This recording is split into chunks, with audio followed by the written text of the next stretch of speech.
Bismillahirrahmanirrahim. Assalamualaikum warahmatullahi wabarakatuh.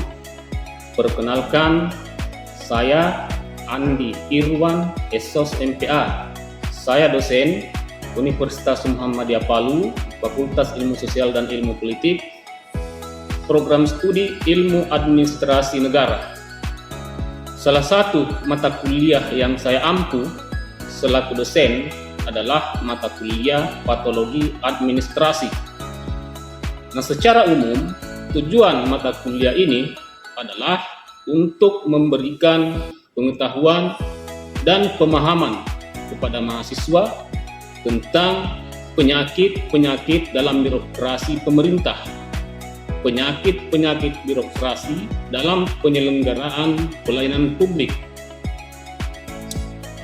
juga memberikan pengetahuan dan pemahaman kepada mahasiswa tentang bagaimana patologi tersebut terjadi, bagaimana patologi administrasi itu terjadi, dan bagaimana upaya-upaya untuk mengatasi atau mencegah terjadinya patologi administrasi tersebut. Nah, kemudian bagaimana pelaksanaan perkuliahan ini dari awal sampai dengan penilaian akan saya jelaskan seperti pada video berikut ini. Nah, jadi salah satu kewajiban kami selaku dosen sebelum perkuliahan dimulai setiap awal semester itu adalah membuat RPS atau menyiapkan RPS atau rencana pembelajaran semester. Nah, ini RPS, mata kuliah Patologi Administrasi. Di sini kita lihat bobot mata kuliah ini 3 SKS, kemudian terdaftar atau terjadwal di semester 6. Ini RPS revisi kedua. Kemudian selanjutnya kita lihat di sini capaian pembelajaran mata kuliah atau CPMK mata kuliah ini. Di sini ada 14 CPMK, diantaranya CPMK yang pertama yaitu mahasiswa mampu memahami dan menjelaskan pengertian patologi administrasi dan bentuk-bentuk patologi administrasi. Kemudian CPMK kedua, mahasiswa mampu memahami dan menjelaskan kategori patologi administrasi. Kemudian CPMK keempat, mahasiswa mampu memahami dan menjelaskan tentang praktik korupsi, kolusi, dan nepotisme KKN dalam penyelenggaraan pelayanan publik. Kemudian CPMK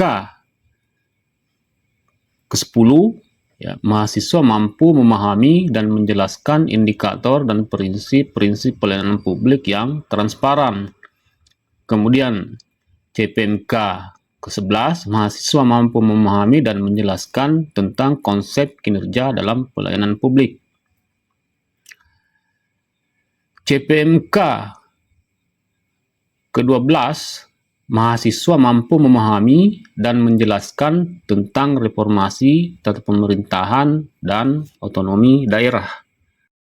Selanjutnya kita lihat di sini bahan kajian atau materi yang diberikan kepada mahasiswa dalam mata kuliah ini, itu antara lain pengertian patologi administrasi dan bentuk-bentuk patologi administrasi.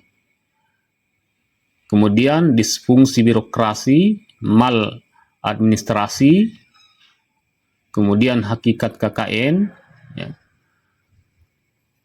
money politik, KKN dalam pelayanan publik, kemudian juga bicara tentang pendekatan good governance dalam pelayanan publik, bicara tanggung jawab birokrasi dalam pelayanan publik, strategi peningkatan akuntabilitas, strategi mengurangi praktik KKN.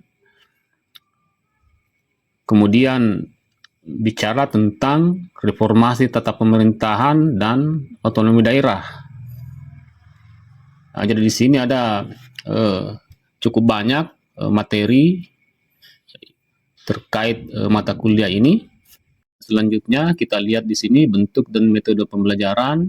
Jadi bentuknya itu kuliah dalam kelas atau luring, offline, dan bisa juga dilakukan secara online manakala dosen berhalangan hadir di dalam kelas. Kemudian metode pembelajaran yaitu ceramah dan tanya jawab. Metode pembelajaran lain yaitu diskusi kelompok, presentase makalah dalam bentuk case metode. Jadi mahasiswa diberikan tugas untuk menganalisis satu permasalahan, satu tema terkait dengan materi perkuliahan. Kemudian nanti akan didiskusikan secara berkelompok, bergiliran, dari kelompok pertama sampai dengan kelompok yang terakhir. Jadi ini RPS-nya. Nah, ini kita lihat di sini penilaian dan evaluasi.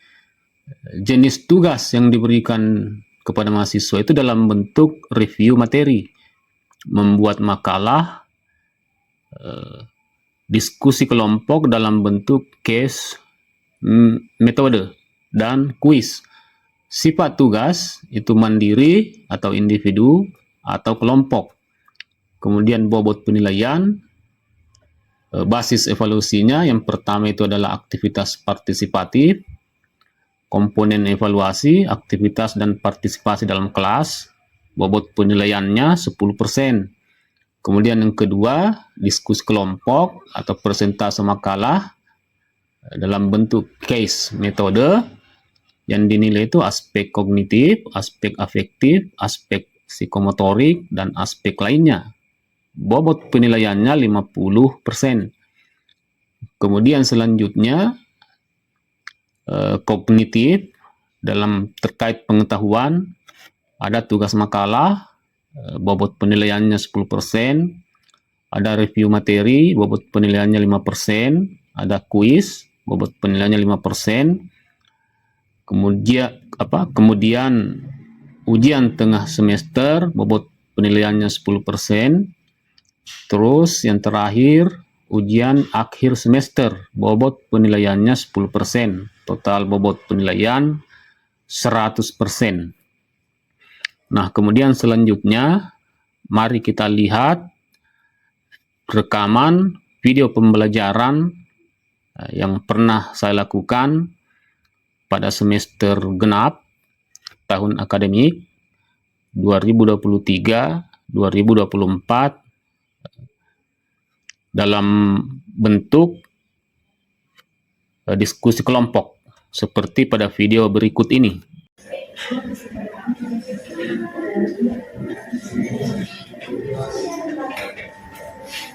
Baik, kita mulai ya. Assalamualaikum warahmatullahi wabarakatuh.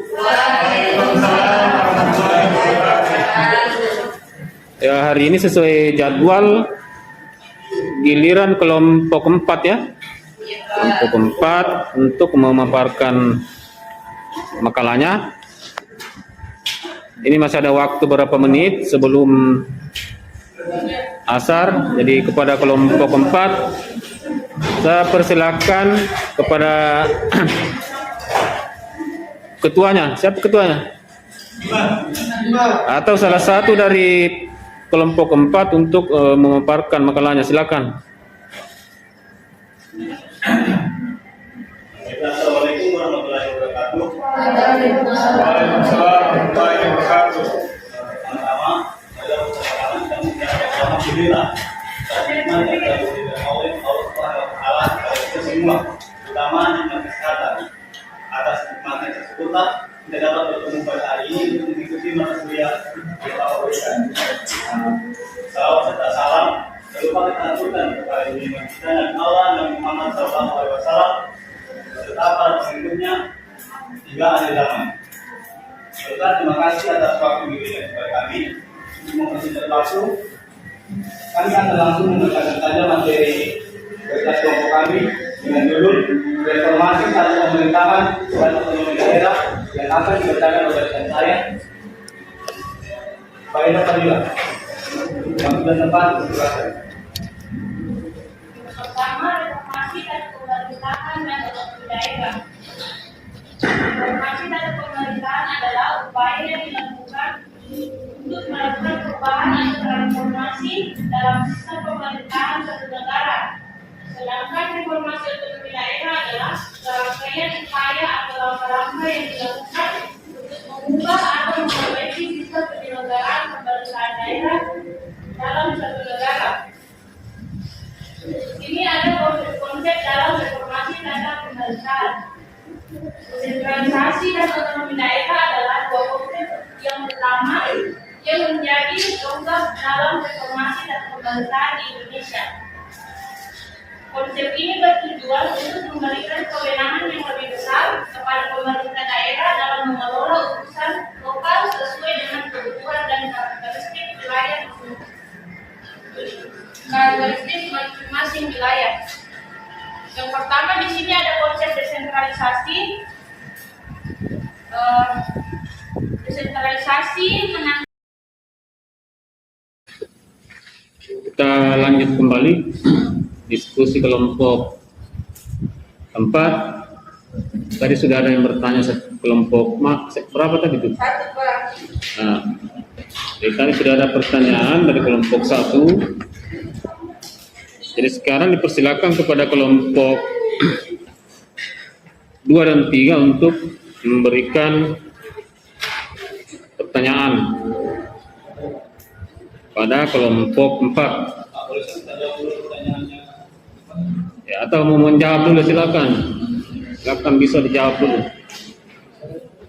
Ya, silakan. Baiklah, langsung saja. Tadi ada pertanyaan dari Rival kelompok 1. Tadi yang menjadi pokok pertanyaannya adalah dalam dampak negatif dari reformasi tata pemerintahan, apa yang menyebabkan proses reformasi tersebut bisa menjadi lambat dan sulit? Saya jelaskan tadi. Bagaimana belum selesai tadi mau soal kan? Kemarin itu tidak. Kamu bukan ya? Kamu belum habis. Pembahasan. Yang tadi mobil. Iya. Tadi. Selesai pertanyaannya. Yang pertama jika ada dari pihak yang memiliki kepentingan tertentu, itu yang menyebabkan hal itu. Pertama jika ada resistensi itu dari pihak itu dari mana? Bisa tanyakan juga.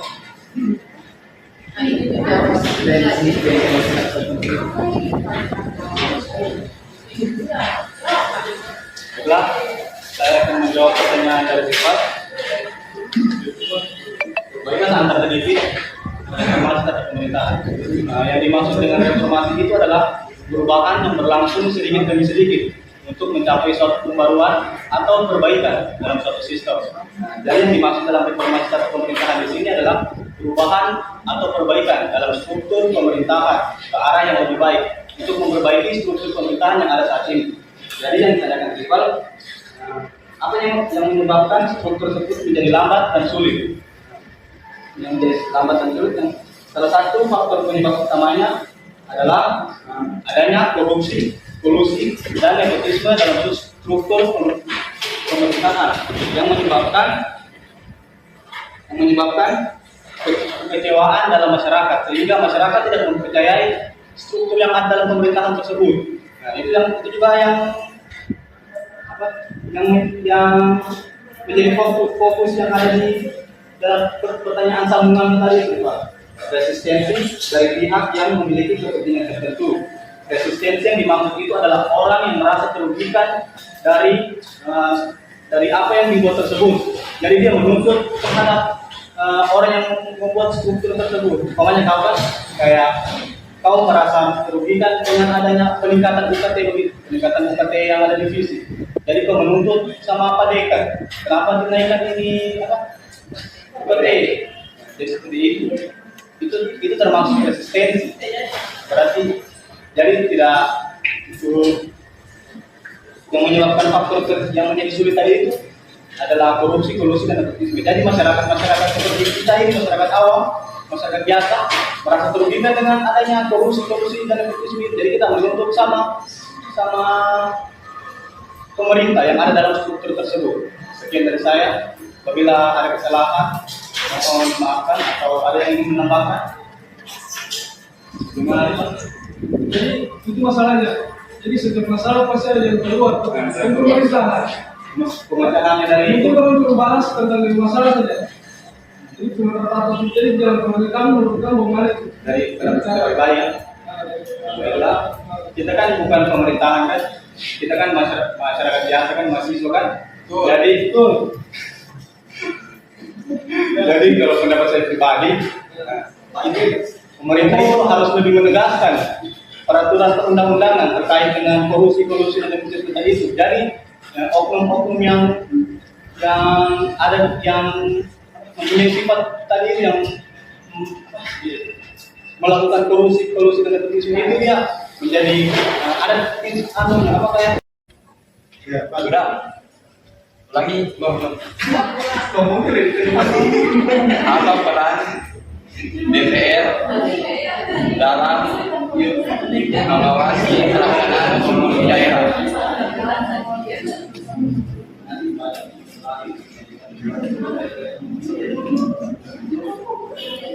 Masih ada? Masih ada Umi, Pak. Siapa? Baru kita tadi. Umi, Mihani, silakan. Ini ada 3 pertanyaan yang Bapak.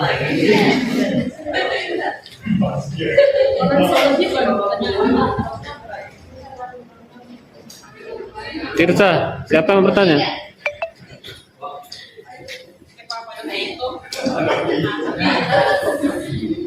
Pertanyaannya ada di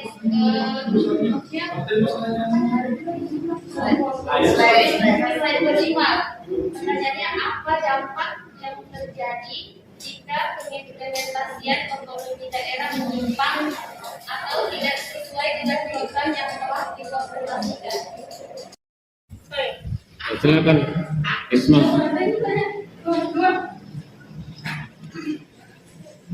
Baiklah, saya akan bertanya dari kelompok 2 di bagian implementasi otonomi daerah di Indonesia. Itu kan dijelaskan ada undang-undang yang menjadi instrumen penting yang mengatur pembagian kewenangan antara pemerintah pusat dan daerah. Terus, salah satu poin penting yang diatur dalam undang-undang otonomi daerah itu adalah pembagian kewenangan antara pemerintah pusat dan daerah. Undang-undang itu menetapkan kewenangan pemerintah, kewenangan eksklusif, konkuren, dan wajib bagi pemerintah pusat daerah. Yang saya mau tanyakan, daerah-daerah mana saja yang dikasih kewenangan eksklusif, konkuren, dan wajib itu, dan apa alasannya? Daerah tidak mengetahui, jadi pasti daerah tersebut merasa tidak adil, tidak menghargai mereka sebagai warga Indonesia. Daerah tersebut, saya rasa seperti itu. Bagaimana Isma? Ada tanggapan?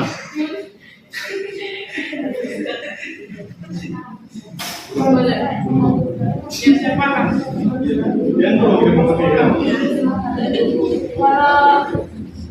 Kan tanggapan misalnya kalau komunitas yang ke satu daerah terus kayak misalnya di Kota Palu sudah ada pembangunan, kemudian kesehatan sama pendidikan juga sudah ada kan, jadi termasuk Kota Palu itu sudah menerapkan di daerah tersebut. Tapi di sini kewenangan eksklusif adalah kewenangan yang hanya dimiliki oleh pemerintah pusat atau daerah tertentu tanpa campur tangan pemerintah lainnya. Yang kedua, mengawasi pengelolaan sumber daya alam dan ekonomi. Yang ketiga, mengawasi anggaran pendapatan dan belanja negara. Yang keempat, mengawasi pajak, pendidikan, dan agama. Yang kelima itu mengawasi hasil pengawasan bawah. Jangan Pak, asik nih. Ya enggak apa-apa, bertanya saja. Kan selama masih ada mau bertanya, itu kita buka ya. Kalau ini makalah dibilang begitu, berarti Silakan. kelompok berapa? Nomor 3. Tiga semua dapat bertanya. Tanya nomor 3. Selesai. Saya tanya di slide 3 yang mau terkeluar dari Nah, pertanyaanku, bagaimana jika di dalam konsep desa desentralisasi, pemerintah pusat harus mengambil kendali penuh dalam pengambilan keputusan. Baik, kelompok 4 ini dengan judul makalah Reformasi Tata Pemerintahan dan Ekonomi Daerah. Untuk makalahnya ini cukup bagus, walaupun memang masih ada yang perlu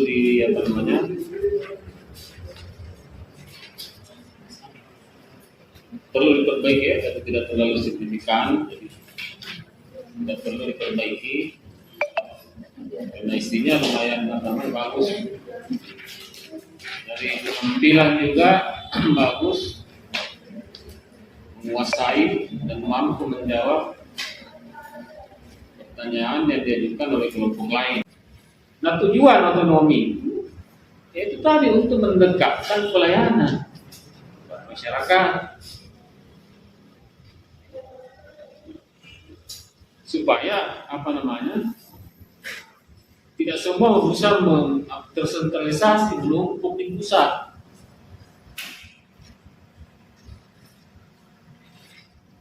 Karena masyarakat ini kan banyak di daerah.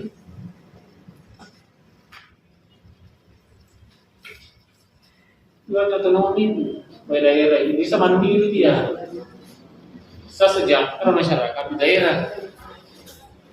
Cuma kan persoalannya sekarang yang muncul karena otonomi itu kan sebetulnya itu hakikatnya itu ada di daerah kabupaten kota ya.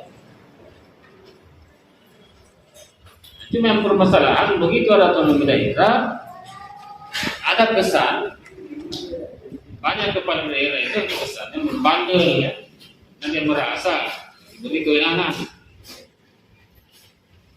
dia merasa berkuasa, sehingga muncul yang orang istilahkan itu raja-raja kecil di daerah. Nah, undang-undang yang mengatur pemerintahan daerah sebetulnya sudah banyak. Sejak baru merdeka kita itu sudah ada undang-undangnya. Ya, kalau saya tidak salah Undang-Undang Nomor 1 1947 ya, kalau saya tidak salah. Ada Undang-Undang Nomor 5 tahun 74. Salah, sudah lama. Kemudian ada Undang-Undang Nomor 22 tahun 1999. Lalu ada Undang-Undang Nomor 32 tahun 2004 ya, tentang pemerintahan daerah. Dan yang terakhir 23 tahun 2014 yang masih berlaku sampai sekarang. Nah, ada juga yang disebut dengan otonomi. Ada beberapa daerah memang yang punya kekhususan itu, seperti yang disebutkan tadi, terutama daerah yang pernah menjadi kota negara. Jadi ada 3 daerah itu yang pernah menjadi kota negara. Pertama itu Jakarta. Hanya dari disebut daerah khusus ya, jadi dia punya itu berbeda dengan daerah lain. Jogja itu kan pernah menjadi ibu kota negara saat masih zaman penjajahan.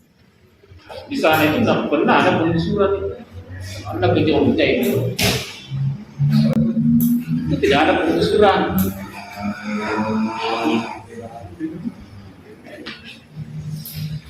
Bahkan tanah yang di sana itu pemerintah pusat menggunakan untuk kereta api, tapi dengan catatan tidak boleh dibayar, masyarakat tidak boleh dipungut. Sultan mau kasih kalau begitu.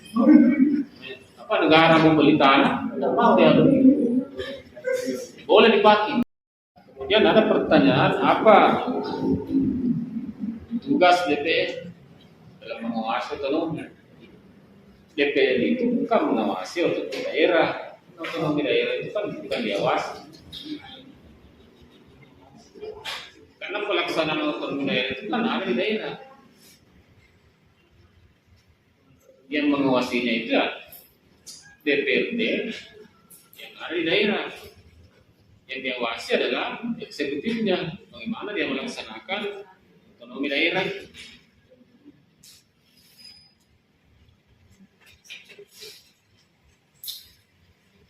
Makanya ada yang namanya desentralisasi, pelimpahan. Apa itu desentralisasi?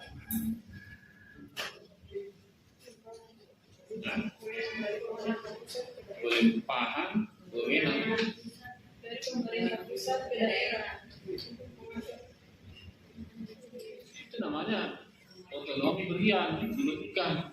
Jadi sewaktu-waktu kalau pemerintah pusat mau cabut itu haknya kewenangan bisa. Kan pertanyaan dari siapa tadi? Siapa tadi pertanyaannya?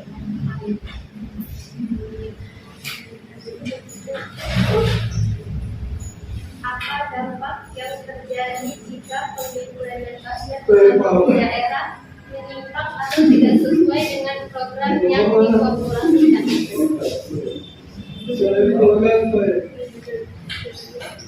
Kalau apa namanya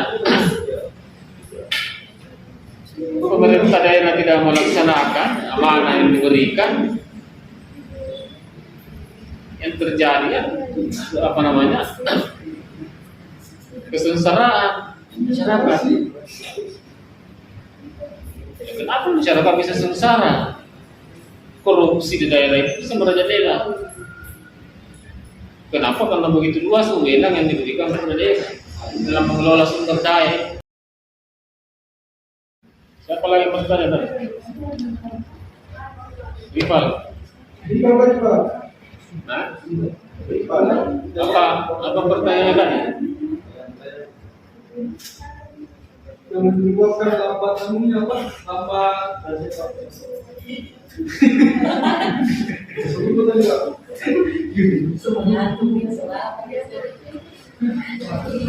Lupa Pak. Materi kamu materi apa sebenarnya? Soal apa?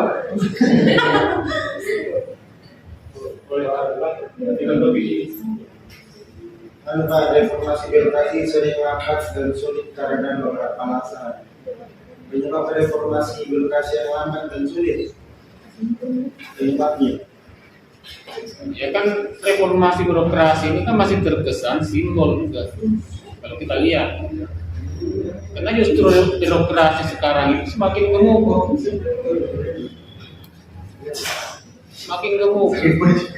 Ya sekarang saja kementerian ini bertambah ya, walaupun ada juga yang digabung. Ya dulu tidak ada menteri PMKM, tidak ada menteri koordinator bidang sumber daya manusia. Sekarang ada.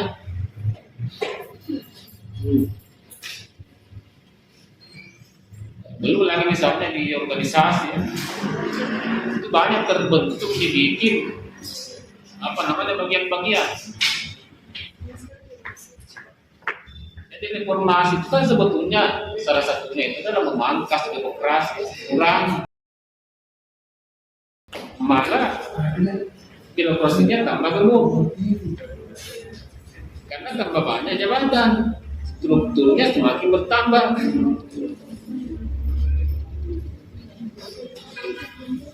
Ya, sebetulnya kalau dia bertambah fungsinya ada, tidak jadi masalah. Tapi kalau strukturnya bertambah terus, fungsinya yang kurang itu jadi masalah. Karena konsekuensinya kan uang, anggaran. Sama dengan siapa tadi? Yolanda. Saya kira sudah dijawab tadi. Iya Pak. Iya. Saya kira kita akhiri ya. Saya absen, saya tutup dulu perkuliahan hari ini dalam mata kuliah patologi administrasi. Minggu depan kita bertemu lagi. Assalamualaikum warahmatullahi wabarakatuh. Waalaikumsalam warahmatullahi wabarakatuh.